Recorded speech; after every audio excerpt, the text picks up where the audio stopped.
Hello, everyone, and welcome to Overtime. And I probably have a bit of an echo, so let me resolve that problem. There we go. And hey, wow, uh, Sinister is saying cannot super chat. Not sure why that would be. Let me. Don't know what the deal is, so I'll take a look at that in a minute. If you have a super chat, hold on to it, and when we get into the discussion, we're expecting Joe to join us presently. So let's move forward. And in fact, here is Joe now. So let me bring him into this, and for whatever reason do not. Oh, there he is. How are you, Joe? Howdy.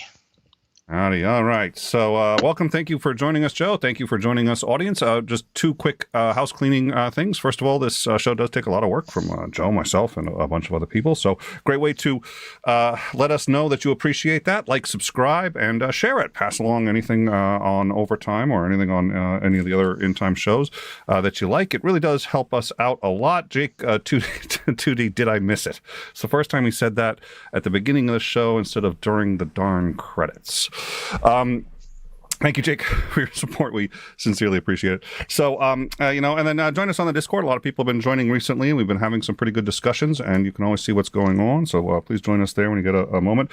The other thing is, normally the goal of Overtime is to really just try to sort of summarize the news in no more than 10 or 15 minutes, and then it's a week's worth of news, and then to discuss it for a little while. It's usually not intended to be a very long show or like an in-depth discussion show. We each give our opinions and then move forward.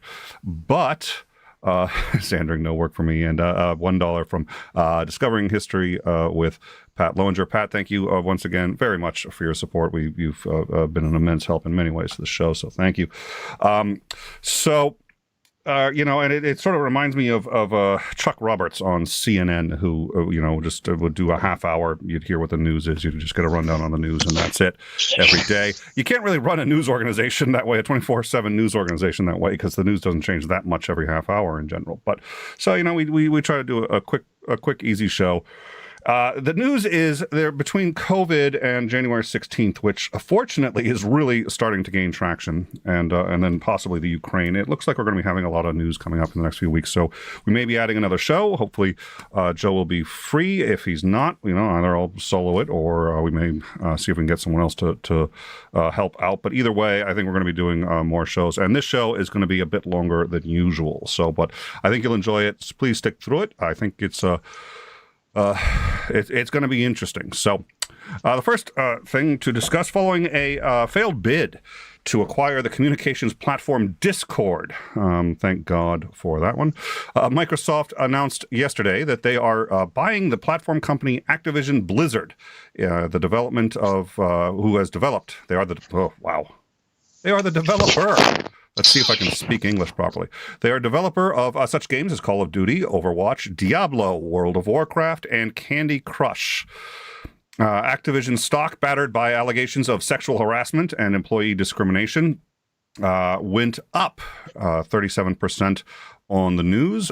This is seen as a chance for Blizzard to rehabilitate their image. However, the gaming industry has universally panned the acquisition on the notion that anyone who is responsible for the development of a product like Windows is more qualified to operate Disney World resorts in North Korea than a software development game company. Ghislaine Maxwell, recently convicted on 5 federal charges, including sex trafficking of a minor for her role in the Epstein sexual abuse case, has abandoned her fight to protect the name of 8 John Doe's secret clients whose names have been kept secret or have been kept sealed by a federal judge. Each of these 8 individuals will have a brief period of time to submit their own privacy claims to try to keep their names protected under privacy laws. But prosecuting attorneys say that the information is of great public interest as it is pertaining to the trafficking of minors, sex trafficking of minors, and since in a number of well-known politicians and even heirs to the throne have been caught up in this. 2 of the Johns have already waived. Nick, what? Yes? Nick, sorry to interrupt. We're getting a test pattern for you. Oh, Shalky, you're back. Okay, It's back now. I still see a test pattern in You Skype. see a test pattern, yes. I can correct that in a minute. Sorry, I think we had some technical difficulties. We lost a monitor and all the switch. My suspicions. You know what? I'll fix that right now. So give me 1 second to fix that. Well, I had I guess the option of Joe connects to us, and I had the option of either sending him my screen or a test pattern, and I sent him what I thought would be most interesting. So there we go. That should fix that. And all right. So let's see. Two of the Johns have waived any objection. Britain's Prince Andrew has been disgraced and his future all but devastated with the accusations that he was, in fact, one of these clients and that he raped and sexually abused one woman under the threat of physical injury or even death when she was only 17, and a second victim about which we know absolutely nothing so far. He is Queen Elizabeth's third child and ninth in line to be King of England. Meanwhile, the sex trafficking case against United States Representative Matt Gaetz of Florida has intensified. His ex-girlfriend, who claims that he bragged to her about sex with underage women, has been granted immunity by prosecutors to testify against him. Investigators believe that some of the women were paid and were illegally trafficked across state and even international lines for the purposes of sex. The general consensus on the Hill and from lawyers that I've spoken to is this is going to he's going to get hooked on it. This is obviously extraordinary. This is extremely compelling. So we'll discuss that in a little bit. 2 hours ago, the U.S. Supreme Court ruled that executive privilege does not apply to the records of the Trump White House that Biden has agreed to release to the January 6th committee. This means that more than 700 documents pertaining to the insurrection could be handed over immediately and renders Trump's pending appeal absolutely moot. We're expecting those records probably to be transferred as early as tomorrow. Recently, it was revealed that Attorney General Ken Paxton, the highest law enforcement officer in the state of Texas, was in Washington, D.C., of all places, last January 6th and appeared at a rally preceding the Capitol siege. The January 6th Commission has requested all of his communications on or around that date or pertaining to the rally or the preceding riot. He refused. Pursuant to the Texas Public Information Act, which gives the public the right to all of the records of public individuals in Texas, 5 editors from 5 newspapers, the Austin American-Statesman, the Dallas Morning News, the Fort Worth Star-Telegram, the Houston Chronicle, and the San Antonio Express-News, decided to follow up with their own request as Texas citizens for this information. Again, Paxton refused. They then filed a complaint with the Travis County District Attorney, Jose Gazzara, accusing Paxton of violating the open records law. Attorney Bill Asher said, quote, "When the public official responsible for enforcing open records laws violates those laws himself, it puts in danger oh, wow. I'm going to have to slow down a bit. It puts a dagger in the heart of transparency at every level in Texas. Why should Texas officials be transparent with the public information they have if the Attorney General himself is not?" Paxton is claiming attorney-client privilege with those communications, which would apply only to legal advice which he was giving a client which he was representing. It's unclear what client he has as Attorney General in the D.C. area. A story which may actually be frighteningly related. On December 14th, 2020, as Michigan presidential electors convened to cast their votes for Biden, 16 fake electors with forged certificate attesting to the fact that they had been duly elected and qualified electors attempted to substitute themselves for the real electors in order to illegally award Trump's Michigan voters illegally award Biden's voters to Trump. This is, I swear to God, this is something out of Keystone Cops that they thought they were going to get away with this. Stan Grott, a Shelby Township clerk who thought the certificate was valid, signed it but he now says that he had actually not been working that day. He had received a call from someone he believes was an attorney working on behalf of Trump in Washington, D.C., who instructed him to come in for the sole purpose of signing the forged certificate. One of the electors has also claimed that a Republican lawmaker in D.C. asked them to collaborate in this effort. Several other groups of would-be electors in several other states also submitted similar forged documents. Citing the fact that this is a criminal conspiracy involving multiple states, Michigan's state attorney general has said that she is going to refer, and she already has, in fact, referred this to federal prosecutors, feeling that it's an issue better addressed by the federal government than solely by the state of Michigan. Meanwhile, the Justice Department continues to escalate indictments against those involved with the January 6th assault on the Capitol. 11 people, including Elmer Stewart Rhodes of Granbury, Texas, a state that pops up in this not unsurprising amount, frankly, given Texas. Founder of the right-wing militia group Oath Keepers was charged with seditious conspiracy on Friday, the most serious charge to date coming out of the riot. 7 more were charged with corruptly obstructing official proceedings and other related charges. The Justice Department said that the seditious conspiracy indictment against Rhodes alleges that he and his confidants tried, quote, to oppose by force the execution of laws governing the transfer of political and presidential power. The indictment claims that, quote, coordinated travel across the country to enter Washington, D.C., equipped with a variety of weapons, combat gear, and combat and tactical gear, were prepared to take up arms, and they had even amassed firearms outside on the skirts of Washington, D.C., and distributed them amongst quick reaction force teams with the intent of stopping the lawful transfer of presidential power. In one message sent 2 days after the election, Rhodes told his supporters, quote, we aren't getting through this without a civil war. It's too late for that. Prepare your mind, body, your spirit.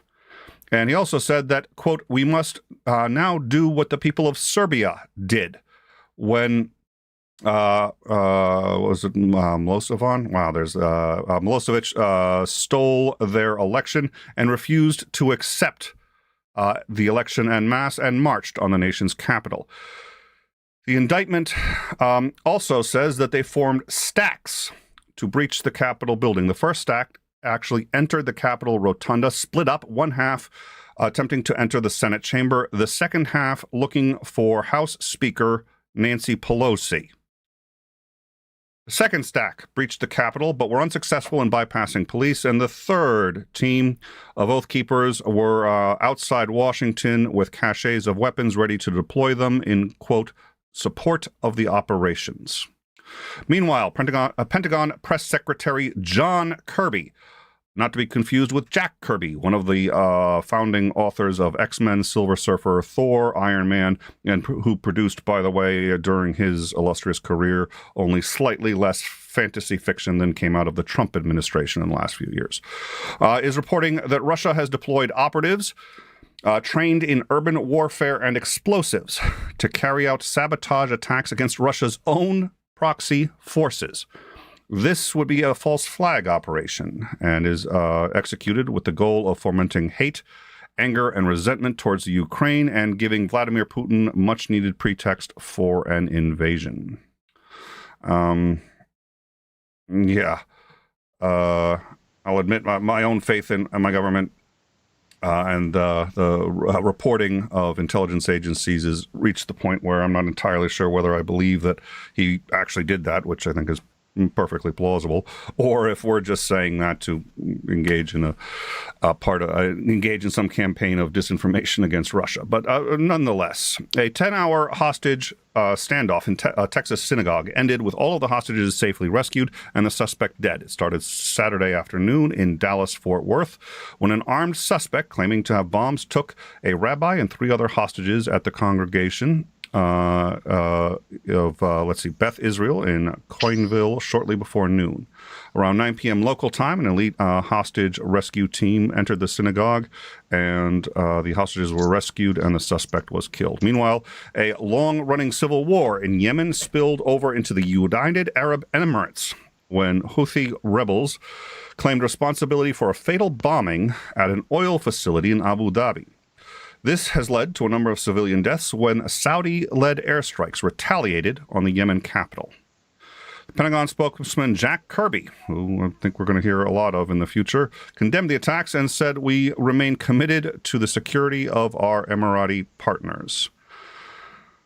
I will admit, sometimes I wonder, sometimes I wonder if this is nothing but a T channel in time, peddling drama and human misery. Perhaps we should have people like G-Man or Shanny for Christ on. It might improve our content. At least that's what I think every time I realize I'm going to have to start a paragraph with the words, Florida Governor Ron DeSantis.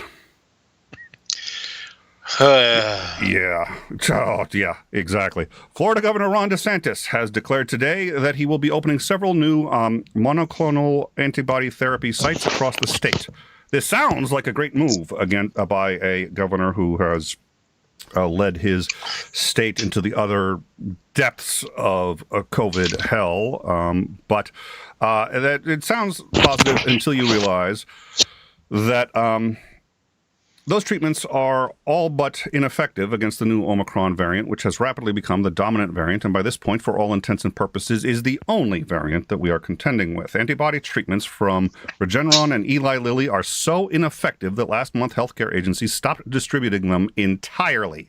The third course of antibody treatments actually is found to be reasonably effective against Omicron. However, it is in desperate short supply and is desperately needed in intensive care units across the country for people who are dying in our hospitals from Omicron. Instead of putting these resources into the hospitals that need them, or spending the resources that he's spending on this little project into doing something like, say, providing masks to the people of Florida, increasing testing, or just increasing awareness so that people understand what this disease really is, the governor appears to be drawing resources from things like, I don't know, intensive care units, to launch what will ultimately be, I assume, an impressive but nonetheless virtually ineffective campaign to stifle the staggering COVID problem in his state. This is an election year for him. Is it a coincidence? No, I'm going to go out on a limb and say no. I do sometimes wonder why Democrats don't bite the bullet and simply run a headless chicken against DeSantis in the next election. The only problem I see is that, well, the chicken may cause a lot less fuss, but given the bar set by DeSantis, the chicken would probably be strikingly overqualified. Lastly, Shane Lee Brown, a black man, is suing the Metropolitan Police Department and Clark County Sheriff and Henderson Police Departments in Las Vegas, seeking compensatory damages of $500,000. He was pulled over on January 8th, 2020. He did not have a license on him, but he did have his Social Security number and even his Social Security card. A records check returned a bench warrant for Shane Brown, and he was bench warrant, for possession of a firearm by a prohibited person. Apparently, Mr. Brown had been carrying a firearm after having been convicted of a felony in 1994. He was arrested despite repeatedly claiming that this was mistaken identity and they had the wrong man. He was released about a week later, and only when he appeared in front of District Judge Joe Hardy and Brown's public defender presented the judge with court records, biographical information, and a booking photo from the current Shane Brown and the original suspect in 1994, all of which indicated that the Brown wanted in the warrant was white. And that is actually, well, there you go. Got that through reasonably quickly. That's the rundown. Joe, how are you? What's going on? Oh, you muted? You're muted? So I appreciate that too. So this is just because we got the hot mic and I'm doing the thing. Hey, how are you? Yep. So Yeah, so I want to do You're a these little quiet, so maybe either move that closer, or I don't know. I could probably also maybe up the gain on my end here, but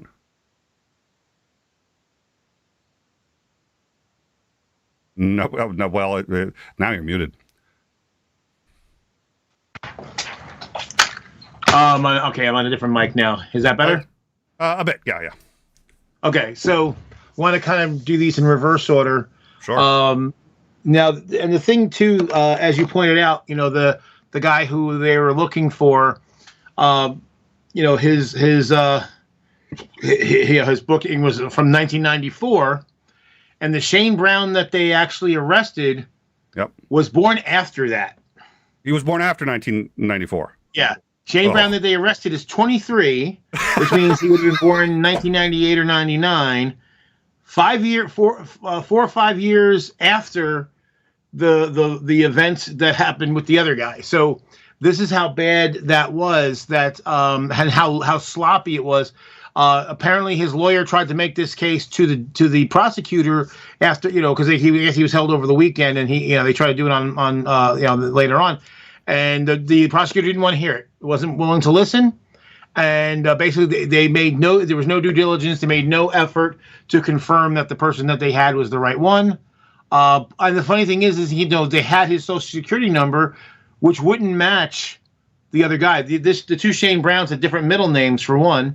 And if they actually compared the social security numbers, they wouldn't match. But they took no effort whatsoever. They just saw black man, similar name. That's good enough. So that's how bad it is. When we joke about, the fitting a description, black male between the ages of 7 and 97, between 3 foot tall and 8 foot tall, between 30 and 800 pounds.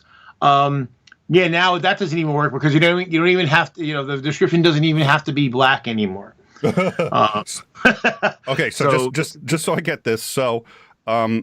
And by the way, I want to make something clear. Everybody makes mistakes, and police departments make plenty of mistakes. But the question I would be asking myself is, if the roles have been reversed and this were a white guy getting pulled over and the warrant was for a black guy, how quickly would this have been resolved? Nonetheless, let's take a look at this. So he was arrested. He was pulled over on a warrant based on an original felony from 4 years before he was born. He provided his Social Security card, the card itself, which showed that his Social Security number was different than the person that the warrant was for, and they had a different name, so obviously they arrested him and held him for 6 days. Yeah. Okay. Yeah, that's the size of it. Yeah, so their names were not exactly the same. They have different Social Security numbers. And if they actually bothered to look at the description of the suspect, which would have been on any APB listing or anything like that, they would have had that it was a 49-year-old white guy they were looking for, not a 23-year-old black man. Oh, and the white guy is 4 inches taller.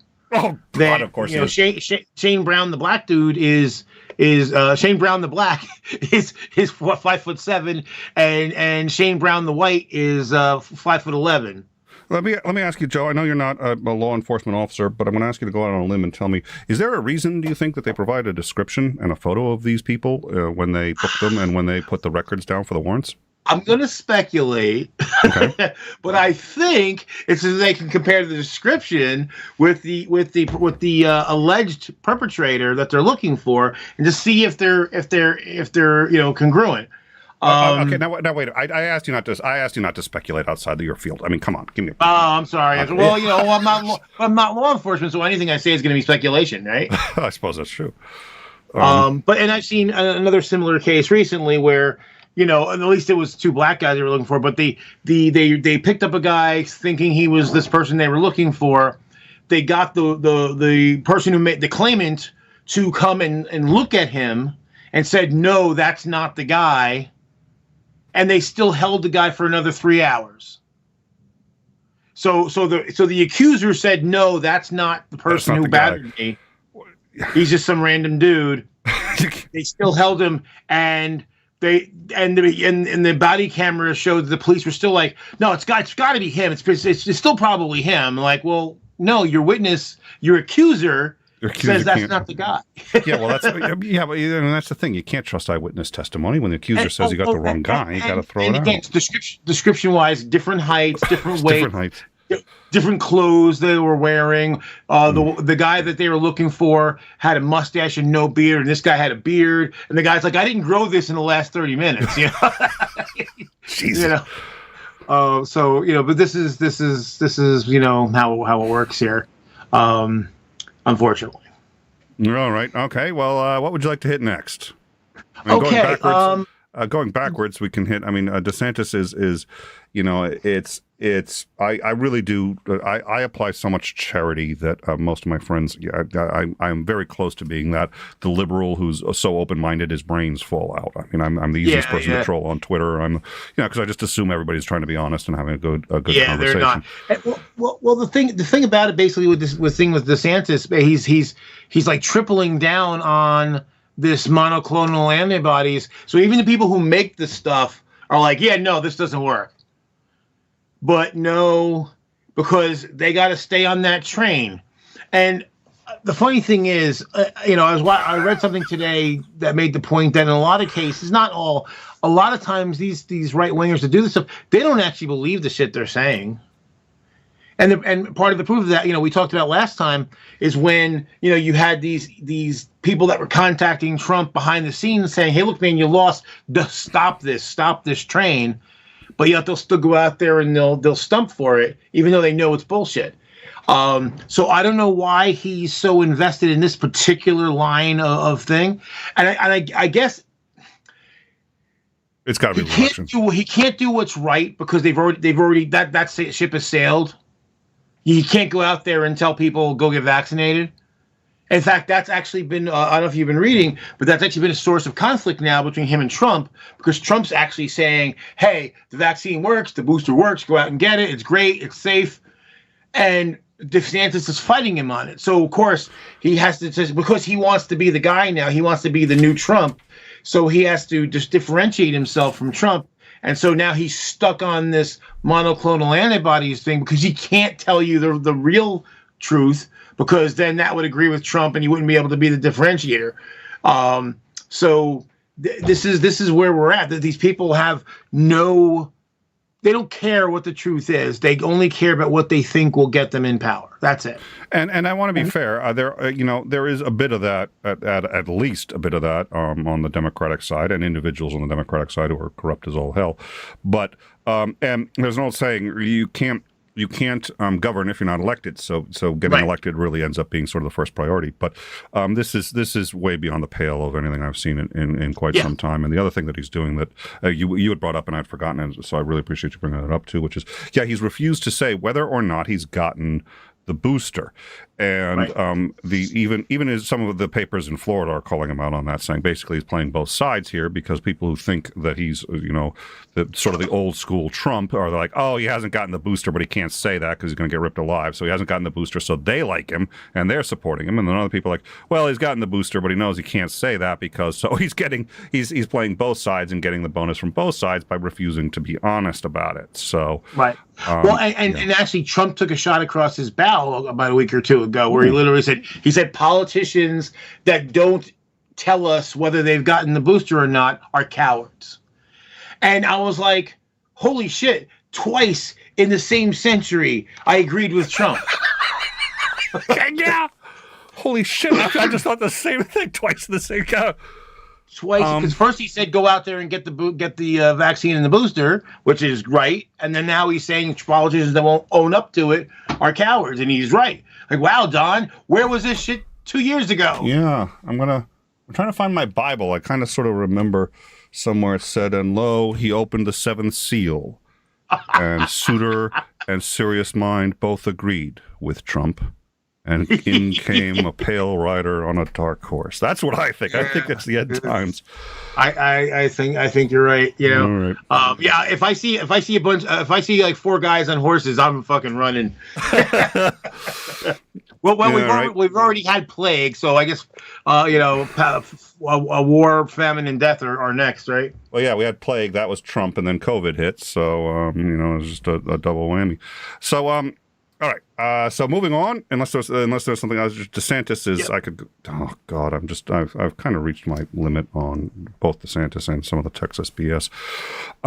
So the UAE was hit with a terrorist attack on an oil facility. It has cut their production only slightly, but oil prices there skyrocketed on the sort of assumption that maybe their facilities aren't as safe as they thought, and that production could be cut dramatically if there's another attack. But we have, it was the Saudis who led the counterattack, and they're all kind of one big happy family over there, and we support the Royal House of Saud, which is just a brutal, god-awful dictatorial regime. So this is, John Kirby, the spokesman for the Pentagon, saying, we remain committed to the security of our Emirati partners. So question one, would we be committed to them at all if it wasn't for the oil? And question two, what are your thoughts on this overall? Well, would we be committed to them if it wasn't for oil? Hell no, of course not. And quite frankly, nor should we. The thing is, if it wasn't for oil, here's the thing. I differ from a lot of people, liberals and other people on the left that are very anti-interventionist. I am a bit of an interventionalist when it makes sense. If there was no, major important resource there, I would definitely be like, look, man, there's really nothing we can do there. I mean, especially because it doesn't seem. I guess here's where it's all different. Like when we went into Libya for those 2-3 weeks that we did, we really had a case of a government, the government forces committing atrocities against the opposition forces and a lot of civilians, and there was mass starvation and all sorts of bad things were happening. And this was a regime that has been a thorn in our side for 40 years. And we said, okay, enough, boom, and it was very quick. There was no loss of life on our side. You said no loss of life. I was like, well, could I? Screw Gaddafi. But basically, us and our allies, suffered no casualties, and we helped end that war fairly quickly. And granted, and obviously Libya wasn't about oil. I mean, Libya is not. I mean, they haven't been a big oil producer. I mean, they produce oil, but they haven't been a big important part of the market for a very long time. The problem for UAE. I mean, I really would like not to get involved if we can avoid it. I would like the Arabs to kind of take care of it themselves. But I would say that it's not beyond thinking that we might get involved because of the effect that a large-scale spike in oil prices would have on the world economies, especially our own. Because remember, everything's traded. It's all traded in petrodollars, right? It's all U.S. dollars, or at least most of them are working on U.S. dollars for petro. So, the world's already having the problem with the shortages, and all that. So I think that would be, we could potentially get involved, even though I have trepidations about that. Would that? What do you think that would do to Biden's approval rating? And do you think how much of a consideration do you think that weighs on him? I mean, here's the problem. It's kind of a lose-lose for him because the left would not pretty much be against it. I think for most people on the left would be against it. I think actually most people on the right would be for it, plus the fact that they're already complaining about the price of oil. But of course, if it goes south, they'll be the first ones to turn on. And I don't think, even if he does it, I don't think they're going to give him a lot of credit because they're going to come up with other reasons why they hate him. They love to call him a socialist and a communist, and all the socialists and communists like, no matter what he does. So. Like, no, he's not. Yeah. What's that? He's not getting their votes no matter what he does. So their approval isn't. Yeah. Right, exactly. So basically, what do you do? I mean, I guess the key thing, if we were able to literally just defend the UAE and not actually intervene in the Yemeni war, that might go over. But I know at least initially there'd be a lot of trepidation, definitely from on the left, And then the other problem too is that on the one hand, it's kind of like what happened with Obama with Libya. The right wing was like, do something, do something, do something, do something. And then when he did, they decried it. So, and I remember John McCain went on all the shows on a Thursday. He was on CNN, and he's like, President Obama needs to get involved. We got to show leadership, blah, blah, blah, blah, blah. And then on Friday, Obama went into Libya. And then on Sunday, John McCain went on those Sunday shows, and he blasted it. So, and that was John McCain, who was, of all of that pack of horrible people, he was like one of the better ones. Yeah, well, he was sane. That was him. You could disagree with his politics, but he was reasonable. It was, he's... Well, exactly. Yeah, he wasn't wackaloon, and that was what he did. So you can just imagine what, Mitch McConnell and the others will do. And the funny thing is, they'll probably say privately that they want it to happen, and then publicly they'll decry it if he doesn't. So, so like I said, it's kind of a lose-lose for Biden. I don't think there's any good answer. Because I'll tell you what, if the conflict continues to spill over and UAE like actually gets completely involved in the conflict, it's going to be really bad for everybody, whether we get directly involved or not. All right. Well, I think that's you seem to have your head around that. All right. So, let's see. We've been talking a lot about, so now there's this false flag operation. There's increased intel that says that they think Putin is getting ready to move into Ukraine. What are your thoughts on that? And this is another one. I basically came to the conclusion. I went and looked at and I talked about this the other day on the we changed our name to the Dinner Club because there's too many things called the Breakfast Club on YouTube. Oh yeah, good call.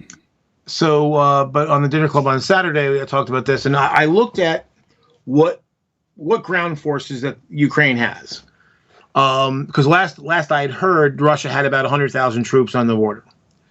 Now, the Ukrainian ground forces are actually larger than that, like about a good 40-50%.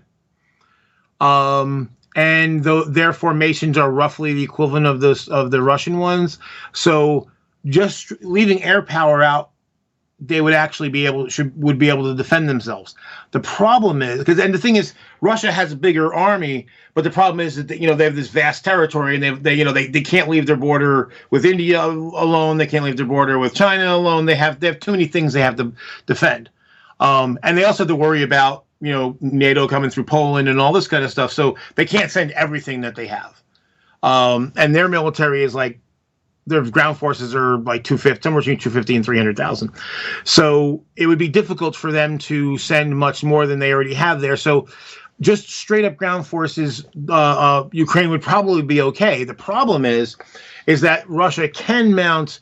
They have a vastly numerically superior air force, and that's something because air units can move around very quickly. They could, move a lot of air power locally. And that would be a game changer. That would definitely, because it's a force multiplier, and that's something that could really make it tough for the Ukrainians to hold on.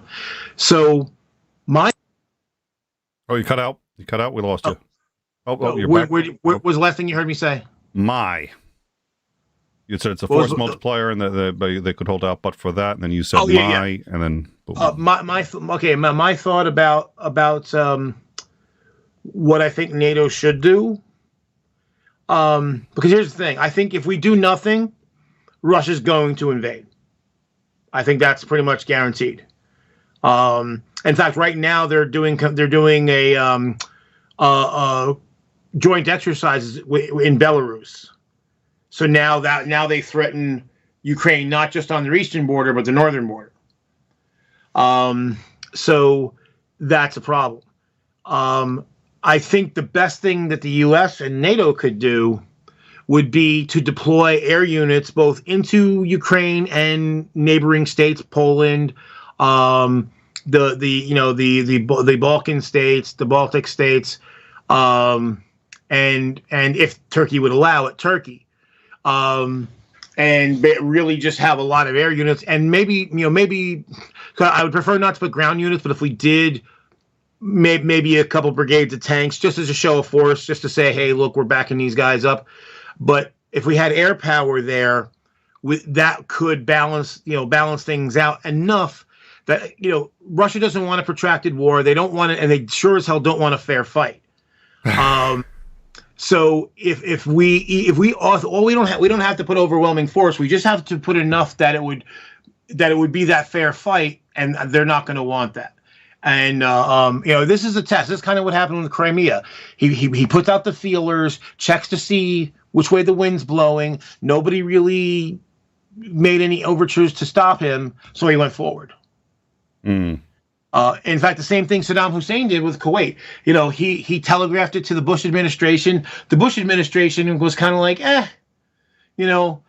so he took that as tacit approval. And so then when they invaded Kuwait and the Bush administration reacted, aggressively against it, Hussein was kind of blindsided because he really thought, you gave me the go ahead, guys. What's going on? Because remember, he was our bud. He fought with the Iranians, so we liked him. Yes, and we gave him the chemical weapons he used to gas 10,000 northern Kurds. That we have pictures of Donald Rumsfeld shaking hands with Saddam Hussein in the early 80s. Sorry, I just saw Neil 604 came back into the live chat, and I thought he'd been banned. I don't know what's going on, but somehow he's back, and I just send in the Canadians with their weed. Really helpful, Neil. Thanks. I think somebody hijacked the In Time account and was trolling Neil on his live show last night, and I think that was unfortunate. We don't know who hijacked the account and just insulted the living daylights out of Neil yesterday on his show. But don't worry, Neil, we haven't changed the names or passwords because whoever did it was just too darn funny. Anyways, please continue, Joe, you were saying? Yeah, so that's really my thing is that, we should have learned by now that guys like this, they don't like fair fights. If you show that you're ready to stand up to them, Mowdy there. That's all. Why, thank you, Chris. You are pretty and Joe is one of the two co-hosts here, Chris. Just pointing that out for you. But anyways, please continue. But yeah, I think that if we basically show that we're willing to make it a fair fight, then that should be enough to make Putin back off. And again, now mind you, it's not that there's no risk in that, because we could commit forces and then he may, I don't know how crazy he is, so he may do it anyway, in which case then we have to be prepared to follow through, because that would be the absolute worst, would be to put forces forward and then have him attack and then back off. That would basically say that NATO is toothless and worthless, basically. So... All right. Yeah, that remains a clusterfuck, and certainly one of the reasons I think we're going to be getting some sleepless nights coming up in the weeks ahead. All right. Yeah. Attorney General Ken Paxton, highest law enforcement officer in Texas, refusing to follow the law. What are your thoughts on that? Well, I'm not surprised. I mean, the Republicans have shown that they don't give a shit about laws that don't benefit them. The thing is that, when like these records they're asking for, these are, I guess here's what he seems to be trying to say, that he used public facilities to do his private work, which is also a violation, which would actually then, I think, not make it privileged anymore, because now it's the proceeds of a crime. Yeah, it would add some extra steps, I would imagine, but I think you're right. But here's the other interesting thing, which is, since he's he's the Attorney General, he knows that, which means he's willing, and he's thought ahead of that. This is his job. He's thought ahead of that. He knows that, which means he's willing to cop to that crime rather than turn them over. Right. Which means that they must be really damning. Like getting kicked out of office and possibly going to jail damning. Because the thing is that basically defying those records will probably not get him any jail time. Slap on the wrist, probably a fine, whatever. But he's basically trying to keep him. I'm speculating, but if you're going to go that far, because this is something again that could get you removed from office, that the only way you'd do something like that if you were willing to do that to keep out of jail. Yeah. Well, I mean, it seems like a safe speculation. Not quite as safe as the speculation that maybe the reason officers take photos of suspects is so they can identify them later, especially at least maybe to identify the race. But, I think you're still on pretty solid ground there. All right. So, I think... I was the only thing that gave me some hope was that there were 5 separate newspapers in Texas that actually just took it upon themselves to say, "Oh, we're requesting the records, and we're Texas citizens, so guess what?" And that was a good day for journalism when 5 Texas papers decide to do that, and that suggests to me that there's a number of people taking this really rather seriously. I think you brought up again a good point, which is either way he's broken the law, so now he just gets to choose how he's going to frame it as to which one, and he seems to have made his choice, and it's an interesting choice. Very interesting choice. I don't remember if his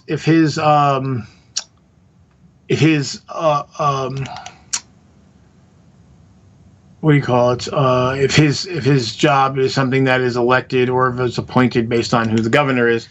But in either case, I think that his career is in jeopardy. Well, and when I first started doing the research on this, it looked like he might have. There was some hint that he was the attorney, quote, attorney who had ordered and suggested or instructed the, I think it was 16 fake electors in Michigan on how to fraudulently fill out the certification that said that they were the legit electors, and that they should be allowed to hand the election to Trump, at least from Michigan. There is at least one attorney, presumably, and one D.C. D.C. legislator that were involved in that. Now, that's a really serious accusation, but on the flip side, somebody who knows what they're doing has to have been. You can't just forge these documents, and you can't just come up with the right, and to get 16 fake electors even halfway into the State Department and get it actually certified by a township clerk takes at least some know-how. So this is, and then to have it happened in several battleground states at this point is a level of conspiracy that is a little surprising. And let's just dovetail that real quickly because as we learn more. Oh, hold on, that keyboard is making it a little hard to get the keyboard in the background there. Let's dovetail that into the surprising. We already sort of knew that there were some people who had gone into the January 6th with plans to kill the Vice President of the United States and or possibly kill Nancy Pelosi as well. And now we have our first look at what appears to be an actual plan, 3 different stages or teams separating and including a team on the outskirts of D.C. with caches of weapons ready to come in. I mean, this is a staggering indictment. So what are your thoughts on that? Oh, muted. Well, it was a long time due, but I knew it was coming. The thing is, I know a lot of people have been frustrated because obviously it's been over a year, and people were like, "Well, where's the accountability? What are the Democrats doing?" This is what they were doing. They're building a case. And they're trying to build an airtight case. And when you try to go for big fish like this, really big fish, former president of the United States and, members of Congress and, and high power people in various states, you can't do a hack job. You can't just do a half-assed job because it is politics is involved. You risk your credibility in a very bad way. If the people were, look, the right wing is going to perceive it as a political no matter what. But for everybody else, if the perception is that you're just trying to, get even with the people that you defeated, then it's going to go badly. So they had to build this case, and they also can't have it where anybody that they indict would get away somehow, that they would not get convicted, because these things build. And one of the things you can use as leverage is, when you start to bring people in at the, you start at the bottom and you work your way up. We started at the bottom, now we're here. I had to do that. But basically, you get people to flip, and as you go up and up the line, you get people to flip. Say, hey, look, we've got the goods on you. If you plead out and you give us some information, we will go easy on you. And especially some people, if they get convicted and say, okay, now that you've been convicted, well, we can still do a sentencing recommendation if you're willing to flip. And as we're starting to see in the last month or so, the number of people in the White House, in the Trump White House, that are testifying to the committee, in a lot of cases behind closed doors and some out in the open, it's getting, the net's getting closer and closer. So now we finally got to the point where we got the first charges with some real teeth. A lot of the people are going to, they got out there, they got like 4 or 5 months, maybe 6 months, a year here and there. Now you're getting to charges that are really heavy duty. Sedition is a big charge. And so this isn't going to be the end of it. This is the beginning of the really toothy charges. But they had to build this pyramid of evidence. And they finally getting to where they need to be. So it is frustrating because it's taken a long time. But I always admonish people that because a lot of this stuff happens behind the scenes, it looks like there's no progress when there really is. Like I said, people saw all the low end cases and very low punishment. So they got the idea that none of this was happening. Obviously, this was also happening, but it took time to build this case. Because the other thing too is you don't want anyone to slip through the net. You want to get them all. You got to get them all. Because if you don't, then they're just more of them out there to cause more trouble. Well, and if he gets through, then it makes it all that much harder because anybody else that they're talking to that they're trying to get to flip thinks, well, if he got through, maybe they're not as competent as they think they are, and I can get through too. Exactly. You cannot fail with any of them. You have to get them all. All right. So, well, I do think that's. It gives me some hope, and we've already talked repeatedly, and my hope is in the next couple of weeks we're going to be talking quite seriously about the Southern District's been busy because I think it's the Southern District that was also doing the what is it? We just talked about the sex trafficking cases. So the Southern District in New York's always seems to end up being a central focus in a lot of stuff. But I think they're going to be bringing in racketeering on Trump in hopefully reasonably soon. And if they do, I think things are going to, it's blood in the water. These things just start to speed up after that, but it's snail's pace already. But at any rate, so then we've got now just hours before airing the news that the Biden administration, which was, in my view, I was honestly still even a little surprised. One of the, I don't know, the traditions, I guess, I think it's stronger than a tradition, unspoken trusts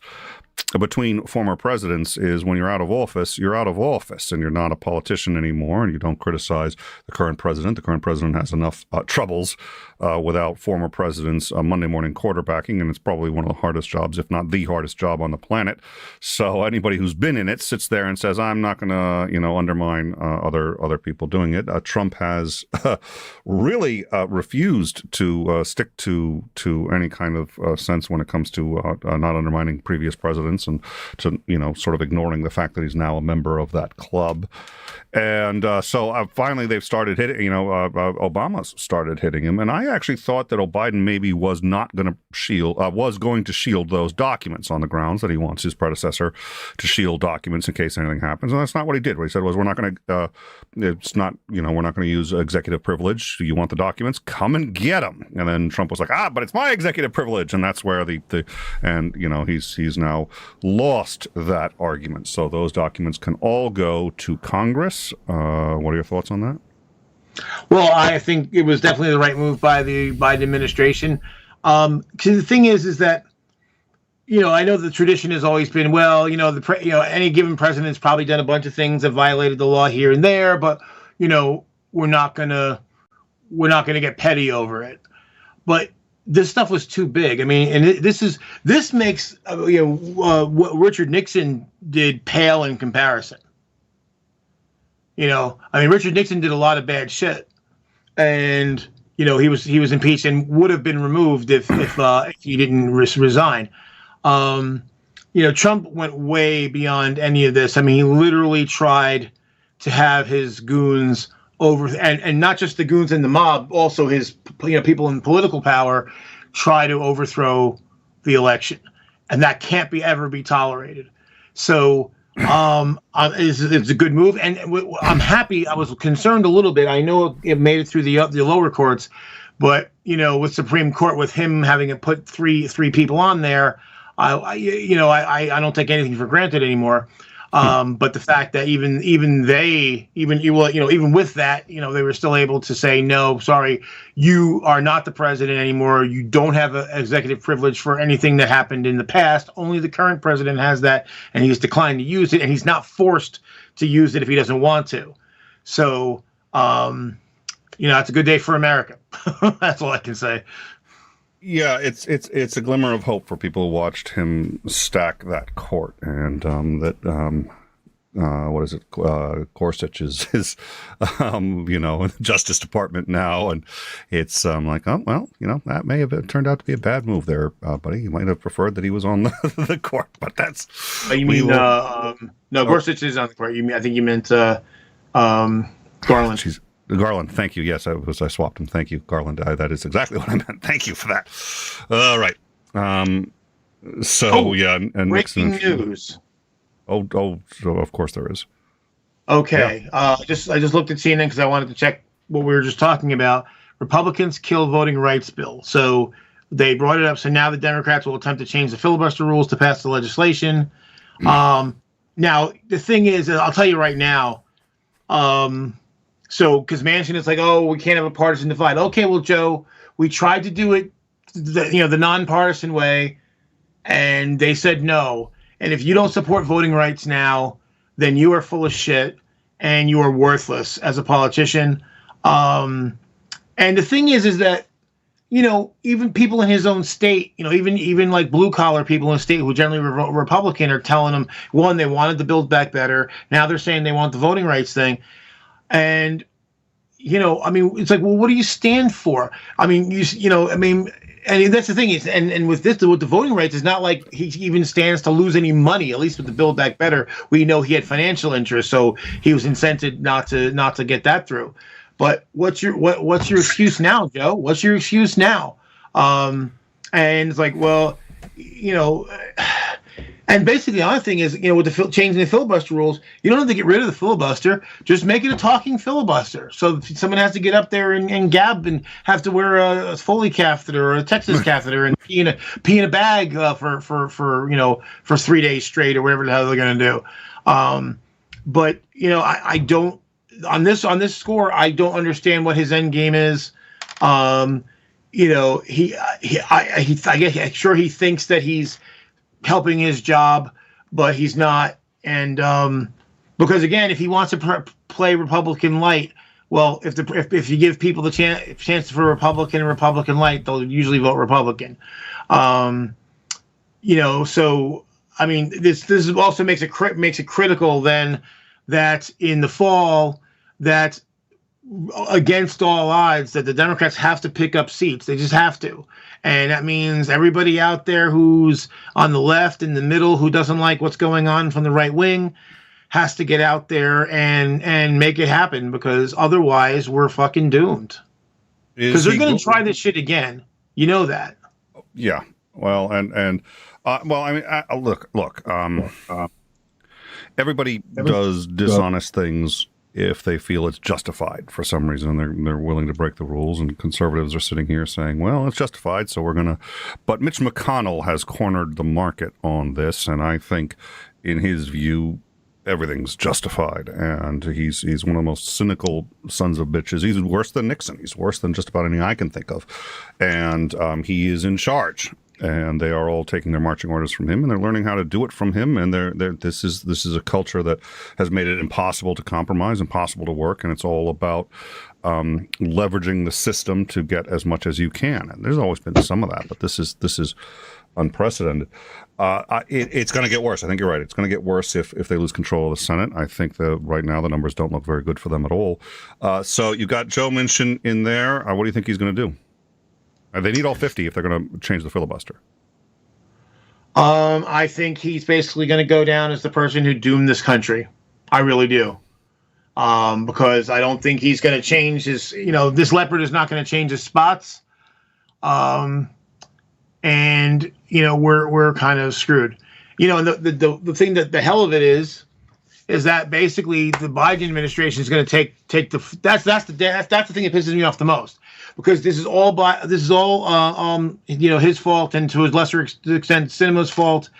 But Biden's going to take the hit because people on the left who have no fucking idea how the process works, or, well, Biden didn't do anything, so therefore, because, it's like, hey, that's how, unfortunately, our fucked up system works. If we had 51 Democrats in the Senate, or 52, to get around those two, we'd be fine right now. But unfortunately, in 2018, actually in 2016, not only was Hillary expected to win, but the Democrats were expected to pick up as many as 5 seats, and they didn't. They lost a seat, and that's come back to really bite us, because those people would still be in. They would still be in there right now, and none of this would have all Biden's agenda could have passed, because we could have changed the filibuster, and all of Biden's agenda could have passed already.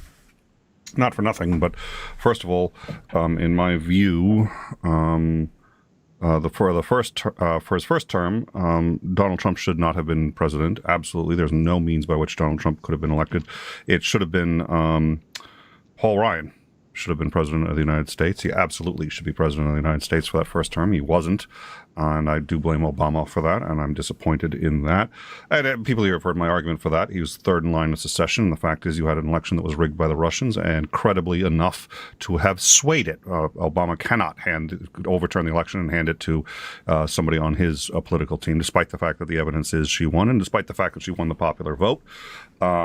Election tampering credibly swinged it. So you don't have either a credible elected president or vice president. So it's the Speaker of the House, who was Paul Ryan. So he should have been president. But that aside, I disagree that Hillary lost. But that's we'll skip that for now. So all right. Well, I think you're probably right on that one too. I don't think he's gonna do it. So. The voting bill, which has its faults, and I think there are some Republican concerns to it that I actually agree with, would still be much better passed than not, and this country would be better passed than not. But I don't think we're going to have that option. All right, anything else that you wanted to discuss before we wrap it up and end the show? Oh, you're muted.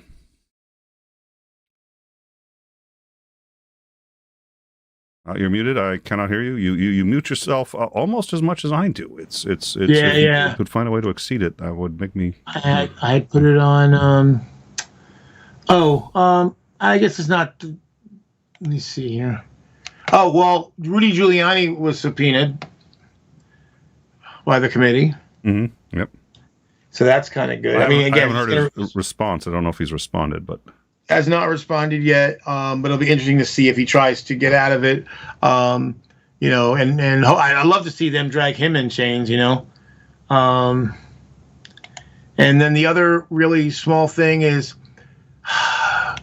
so the airlines are all worried now about 5G at the airport, but the thing is, because the band that the 5G operates in is close to the same set of frequencies that the airlines use, but they're different frequencies. And I think being close, that's the reason why they have bands, right? They basically say, okay, these frequencies in here are for this, and these other frequencies, and you don't generally have like sloshing, and generally there's gaps between the bands to avoid any kind of sloshing. So I don't think that it's really a serious concern, and the carriers certainly don't believe it's a real concern. But and so far there's no indication that there's been any problems, but there's basically been reaction by the airlines to try to prevent something that there's no proof that actually will happen. The understanding that I have, and correct me, tell me what you think, is that actually airlines are really mostly against phone usage, especially on planes, because it makes all the other passengers uncomfortable. If everybody next to you is using a phone and you're not, and we tend to elevate our voices when using a phone, especially if the cabin has been compressed to, or decompressed to 10,000 feet. It's hard to hear, and people are going to be, speaking up, and it's going to make it basically uncomfortable for everybody. It lowers the quality of the flight, and so they don't want to do it so that they can sell more tickets. But this isn't 5G on use on the aircraft. This is at the airports. All right. So, any idea why they're objecting to it? I think it's just reflexive. just object. Seriously, I mean that band is right next to our band, and bad things could happen. No, but there's no reason to believe that, but people do because most people don't understand technology, and as we go further forward, and with more and more technology, they become less and less aware of it. And this is the reason why, in my view, why people in general have become so distrustful of our institutions and systems and technology and science, because 500 years ago, everybody understood. Most people understood the technology of the day. It was pretty simple and it was pretty obvious, and everybody used it. And now, I laugh whenever I see the things about millennials and versus boomers when it comes to technology. I'm like, boomers don't know technology any better than, don't really know. I mean, they can use their phone and they can program the VCR or the thing, but that's not understanding. That it has nothing to do with understanding how the damn thing was made and how it works and operates. And the average person doesn't know that. Unless there's some people do, but I mean, most people don't. And I know this because I run into. I mean, this is what I do for a living, and I run into it all the time. But so people are just distrustful of it because they don't understand it.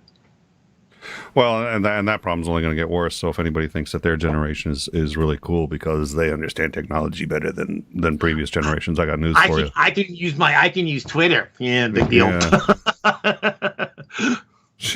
Yeah, Twitter. Yeah, speaking of torture techniques in North Korea, but on a slight departure, you bet along the lines. I said some time ago, but it was some younger person who basically they assumed that they thought I was a boomer, which I am not. I'm Gen X, and they did the whole thing like, oh, you're a boomer and you don't know how to use technology. I'm like, yeah, I do automation and controls for a living, Junior.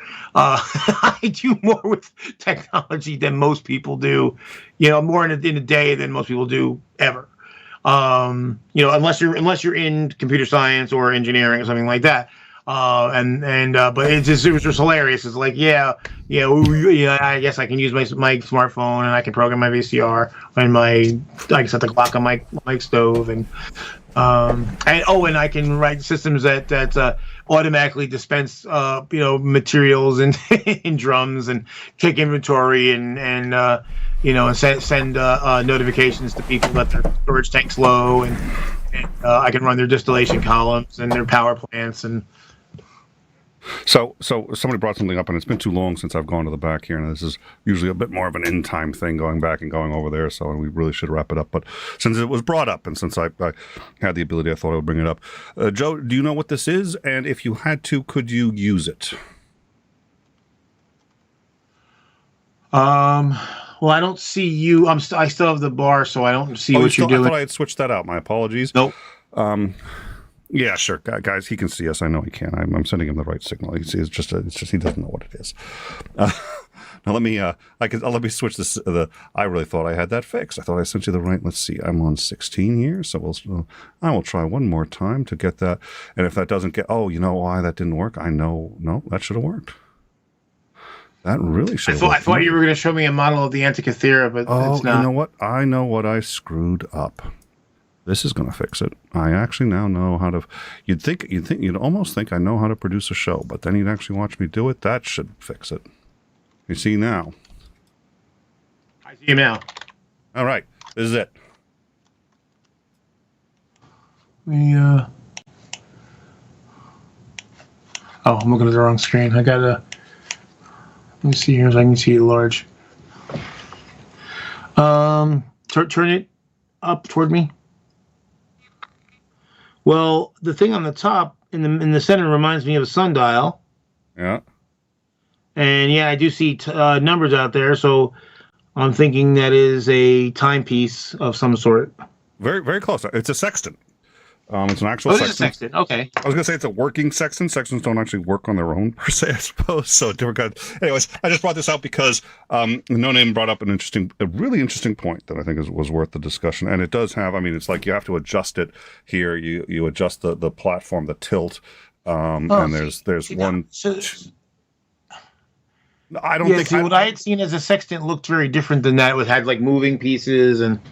Oh, it's got them. It's got them. You can twist and move this. This adjusts the angle, and then you can adjust all the. But that's got 1, 2, 3, 4, 5. So it's a very 6, 7, sophisticated sextant. 8 or 9 different dials. I couldn't use it, and I just thought it was interesting because No Name pointed out, and so I thought I'd bring that out. No Name pointed out, yeah, how many of us, all of us can use an iPhone? How many of us can use a sextant? I'm looking at. Yeah, okay. I just looked them up, and the ones I'll post you a link to what I usually think of when I see that.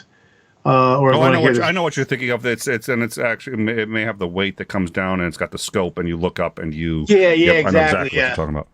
Yep.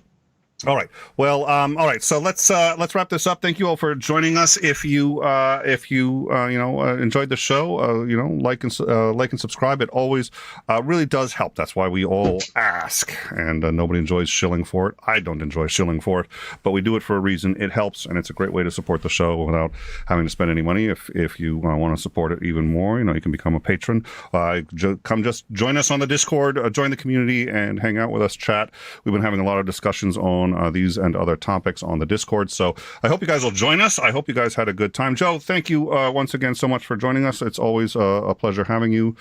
You have just an amazing insight into this stuff for somebody who spends so much of his time working his ass off in other areas. I'm always genuinely impressed. Well, the thing is, I've been politically aware since Clinton, really, and as far as the military stuff. I started playing a game called Twilight 2000 in high school, and it's based on a World War III post kind of thing scenario. And in order to enhance the game, it's a role-playing game, I started looking into military stuff to try to add elements to the game. Because it was easy back then during Reagan era, all the information was readily available. And then I started getting into military stuff, and I liked that. And then I started looking into historical military stuff and studying military history and history of conflicts and politics and stuff like that. So I almost switched careers partway through college because chemical engineering, you don't really get to your degree stuff until the third year. You're taking all your basic engineering classes. It's all electrical, mechanical, and civil stuff. And so I almost switched careers to go major in military history. But then I had junior year came, and then I had my first summer job, post having some chemical engineering experience, and I was hooked on that, and then I stuck with it. That reminds me, I know you had talked about game development, and as you know, I did game development on Andromeda Online. I ran a small game company for a little while and did an online game that was a lot of fun. But we also had on a couple weeks ago Commander Lance McMillan of the Navy. He helped to do the staging for the invasion of Iraq. We had him on to discuss that and a few other topics. A real interesting guy, but he actually now does do game design and development, war games. So at some point, remind me and I can hook you up with him because I think the two of you might have a lot of interesting stuff to talk about. But until then, thank you all for joining us, and we will see you next week for In Time on Tuesday as Andrew and myself, 9 p.m. Look forward to seeing you. And then overtime, 1 week for today, Joe returns, and we'll do another rundown if we don't start doing them more regularly, which I have a sneaking suspicion we'll have to do. So thank you all for joining us, and we look forward to seeing you next week. Cool. Welcome to In Time. Please don't forget to like, subscribe, and hit that bell for notifications. We read all of your comments, and if you like this video, please don't forget to share.